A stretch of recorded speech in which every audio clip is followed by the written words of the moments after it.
What's going on, people? It's your boy Kelechi, back with another episode of the Rambling Mind Podcast. How are y'all doing today? I hope y'all have been having a great week. I hope y'all are able to finish this week strong. If you've not been having a great week, I'm sorry. I feel for you. It happens every once in a while. Just grind it out. Just finish what you gotta finish. Do what you gotta do. And just get to the end of the week. If you don't have to work the weekend, just get there. Just get to the end of the week. And just and then just have some R&R time. Have some you time. Go for a drive. Go see a movie. Get you a nice dinner, whether you like to cook. Well, I won't say get you a nice dinner because we are doing this get out of debt thing. So if you can't afford to go out to eat you a nice food at home, or call up one of your friends who can cook and get them to cook you something nice, and just take a load off. You deserve it. You've worked hard this week. So if you had a bad week, you had a rough one, you had a tough one, just throw on some music, sit by the window, get a book, and just read away. Just relax. Every once in a while is just good to not really do much of anything, but just to sit back and just relax and just listen to some music and just enjoy the moment. If it's not too hot, go outside for a walk. It can be very therapeutic. Just go outside, go to a park, or even just in your neighborhood, if you can, just take a walk. It can be so therapeutic, just spending the time in nature, away from all the things that you have to deal with on a daily basis, and just get some R&R time. You deserve it. You've worked hard. You deserve to take some rest. But for the rest of y'all, I hope y'all had a good week. If you had a good week, what's up? I'm feeling you. Have you some enjoyment time. But don't enjoy too much because you got to get back to work on Monday. So don't overdo that thing. But enjoy yourself. But anyway, let's get right into the topics of today. Most of the news topics, most of the news that came out that concerns the business world was all about the coronavirus, which, by the way, now has an official name. It is called the COVID-19. The COVID-19? Yeah, the COVID-19. I'll put the in front of it. COVID-19 is the name that they have given officially to this coronavirus, because coronavirus apparently is just a generic name for a bunch of different types of flu strands. So COVID-19 is specifically the one that we are currently dealing with all across the world, which the number of cases of people who are infected with the coronavirus keeps increasing, even though they reported that the numbers was decreasing. However, the way that they are testing for it now is finding out that there's a whole lot more people that are infected than they thought. But the thing with the way that they are reporting it is nobody really knows official numbers, because you know how the Chinese government can be and the way they try to hide all information, and it's just a problem. Like, there's no really a good number that can be dependent on and say, okay, this is the number of people that has been affected and this is how we are negating it. Even though they come out and they'll say, well, the number is decreasing, but then you get another report that says, well, the number isn't really decreasing as much as they said it was decreasing. So there's no real tangible way to say that the situation is being handled. And because of that, the business world is in shambles, to say the least. Not really in shambles, because that's extreme. That's a very extreme and exasperated way to put it. But the business world has been shaken. It's not shooken, it's shaken, right? Yeah, has been shaken up by the coronavirus. And we'll start by discussing some of the countries and companies that have been affected. And we're going to focus more, to start off with, on countries. If you were a country that was already struggling and was having some kind of negative economic issue, like think about when we talked about Germany in the past, we've talked about the European Union and how some of the issues that they're dealing with. Yeah, if you were struggling before Corona came in, well, Corona comes in and leaves no stone unturned, like just knocks down your door and starts just going through all your stuff. Brings a spotlight and it interrogates you and is like, what is going on in your country? Like, just basically shines a spotlight on all the issues that you're trying to deal with, that you're trying to cover up so the rest of the world doesn't see. Well, Corona doesn't let you get away with any of that. And one of the countries that is having to deal with this is Japan. Japan just announced a 6.3% drop in their GDP for the fourth quarter of last year. Also, most of that GDP drop was due to consumer spending. They dropped about 11.5%, which is the worst that it has been in over a decade. The GDP drop was the worst, is the second lowest that it has been since 2009. In other words, this is not an issue that Japan is facing for the first time. It wasn't just that coronavirus situation. Japan was already having some difficulties with its GDP and with trying to grow its economy and with trying to do better in its economy, but it has been facing so many different crises and so many different issues. And one of the reasons that this has been happening in Japan is something that they like. It's a sales tax that has hampered consumer spending. You know, the thing that has been helping the US market? Well, it's the opposite. Consumer spending is killing the Japanese market. And the reason for that is something called let me make sure I get this thing right. It's a tax called the consumption tax. It's a sales tax. In other words, it's something that's applied to every single thing that somebody buys. Well, I don't know if it's the same way as it is in the US, where you can buy some things online. Like if you live in the state of Georgia, if you buy online, you don't pay sales tax. But in Alabama, if you buy something online, you pay sales tax. You buy something in North Carolina, you pay sales tax. But in different states, you don't have to pay a sales tax for buying something online. But anyway, that's besides the point. In Japan, they have to pay a sales tax, and it's called a consumption tax. Originally, this tax was implemented to try and help the government raise funds so they can pay down their debt. But recently, Prime Minister Shinzo Abe increased the tax from 8% to 10% in order to raise funds to pay down the debt. Because here's another thing. Japan's debt is 240% of its GDP.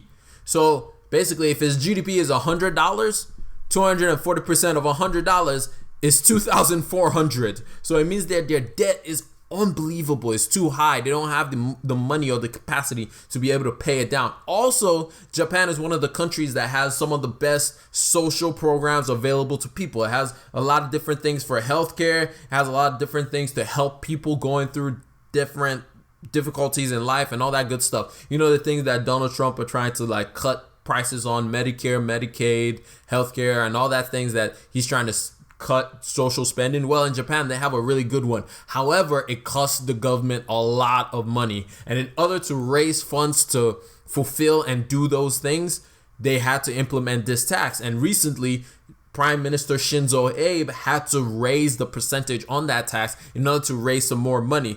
However, by raising the tax, it also affected consumer spending because people are just not willing to go spend that much money. Because just like you and I, if we're thinking, oh, I'm going to buy this thing and it's $50 and we look at the tax and it's $5 more and we're like, you know what? I really don't want to pay $60 for this thing, even though that's not 10% of that. But it's just, you get my point. It's like once the number goes up, then it's like you're just not willing to go out shopping like you would in the past, just because you're like, it's just going to be too expensive. It's just going to be too expensive for me to be able to do it. So what did COVID do to make the situation worse? So COVID, not one to not share the love properly, COVID has been making people, stay home a lot. So Japan is one of the countries that depends on tourists from China. Chinese tourists is a huge part, or is not necessarily a huge part, but it's a big part of the Japanese GDP. Every year they get millions and millions of people coming into Japan from China on tourism. They make billions of dollars in tourism costs, and the companies make a lot of money. But with the COVID crisis going on, with the COVID coronavirus thing going on, not a lot of people are traveling right now. Not a lot of people are trying to leave the Chinese border, and even then, not a lot of people are wanting people to come into their borders because they don't want that virus to keep spreading. So, and with that, what has happened is tourism has dipped since last December, and it continues to decline, which has in turn also made the Japanese economy shrink even more. If this keeps going on, Japanese economy is going to face a recession. And a recession is basically 2 consecutive quarters of negative growth. And if this continues going as it is, the third, and now this is the reason why we are talking about it, is Japan is the 3rd largest economy in the world. It goes China, it goes US, China, and then Japan. And so if the third largest economy in the world starts to shrink, guess what happens? The rest of the world will feel that as well. So it is something that we're going to keep monitoring. It's something that's we're going to keep paying attention to see how they're able to boost themselves and escape out of this situation. Can the banks put in some inflow of money to help curb the situation? Japan already has a really low interest rate, so there's not really much that can be done on that side. Remember when we talked about in the past how the only way that the Federal Reserve can affect the economy is by controlling the interest rate, and the other one is inflation. And by controlling both of those factors, they can kind of help the economy when the economy is in a bad position, like they are doing here in the United States. And that's why consumer spending is so good in the United States. The hope is that Japan can do something similar to help boost the economy back from being in a recession. And now, speaking of how the COVID virus or COVID-19 is affecting not just countries, but also companies as well, Apple announced that they will not be able to meet their expected quarterly revenue of about $69 billion for the first quarter of this year due to disruptions in their manufacturing process, mainly due to supply chain issues, mainly due to the fact that their suppliers may not be able to supply them the parts that they need, mainly due to the fact that the coronavirus is making people not come out because guess what? Nobody wants to be affected, and also not a whole lot of people are being allowed to go back to work just yet. However, China has begun allowing people to go back to work. The problem is, like we talked about, less than 10% were able to go back to work. In other words, production, which is China's number one thing that it has, is manpower. And when your manpower cannot go to work to make money and to make all these products, because in case you don't know, China owns 25% of the world's output in production. So the amount of things, when the world really is made in China, because 25% of everything that you see every single day comes out of China. Most things that you see every day is made in China. Like almost everything. If you look at a pen, it's going to say made in China. You look at anything around in your house, most of the time it's going to say made in China. And so as that being the hub for manufacturing, once that gets hampered in any way, that's going to affect a lot of different companies. And for Apple to come out and say, hey, by the way, guys, just so you know, due to this coronavirus situation, we may not hit our quarterly earnings goals that we set at the beginning of the year when we did our last earnings report. We may not hit that anymore because, well, this is disrupting production. And when Apple is hurting, Apple is not the only one that ever hurts. Like we talked about, the parts manufacturers for Apple, so the microchips that go into your cell phone, the displays that come in your cell phones, the batteries in your cell phones, all these different parts that make up the cell phone or make up your computer, that make up any of these things, all those supply chains have been hampered due to this coronavirus. And because those supply chains have been hampered, those companies are also doing bad as well. So most companies, even Airbus, the plane manufacturer or the plane engine manufacturer, is also announcing that, hey, by the way, we're also not going to meet the expectations that we had entering this year. So that's some things to just look at and see just how much the coronavirus is disrupting everybody and it's disrupting the way that everybody is trying to go about their day. And finally, this is going to be a really short podcast today. I don't know. There was not a whole lot of news. Everything was mainly focused on this coronavirus situation. And I just wanted to update everybody on the situation to look at how that's doing. However, something to look at when you look at the stock market. The stock market was a little bit on a dip yesterday, but it has come back up. And the reason it has come back up is because the Federal Reserves came out with their meeting minutes, or rather the Federal Reserve's committee within the Federal Reserves, which is the Federal Open Market Committee, which controls monetary policy, at least in the United States, came out and said, well, they like where the economy is. Remember, we had talked about, I think, a couple of weeks ago where they had come out and said, well, the economy isn't doing so well. They changed everything from a strong economy to a moderate economy, which means they were afraid of what could happen. Well, because of that news, it boosted up a lot of stock markets. However, one of the things that has happened because of all the volatility that has been happening in the regular trading markets, in the usual, like trading on the S&P 500, trading on the NASDAQ, trading on Dow Jones,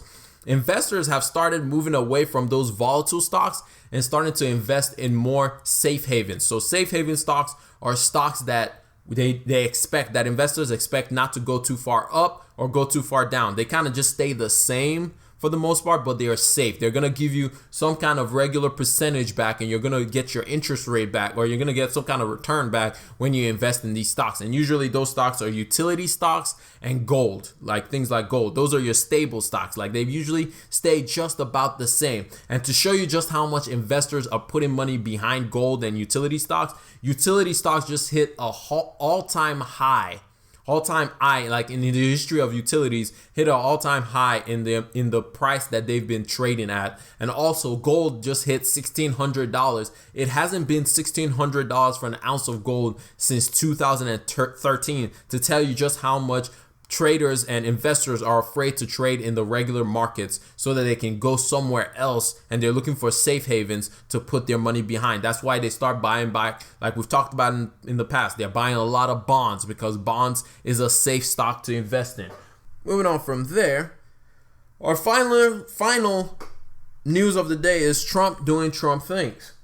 Yesterday, Trump announced the pardoning of 10 people, and all of them were criminals. Well, all of them were convicted felons who all did some kind of white crime or white collar crime. In other words, not like murder or anything like that, but it was like duping people out of money or trying to do something within the government to get money of some sort. So 2 of the people that I really want to touch on is Michael Milken, who pleaded guilty in 1919 as part of Drexel Brunham Lambert insider trading scandal. He traded frauds, just like, think of Bernie Madoff. This was Bernie Madoff before Bernie Madoff. He pleaded guilty. He was found guilty because they found a whole lot of what's the word I'm looking for? Whole lot of evidence that led him to prison. And also the other person that I want to spotlight that Trump pardoned was an Illinois governor who tried to auction off Barack Obama's Senate seat after Barack Obama became president. His name is Rod Blagojevich.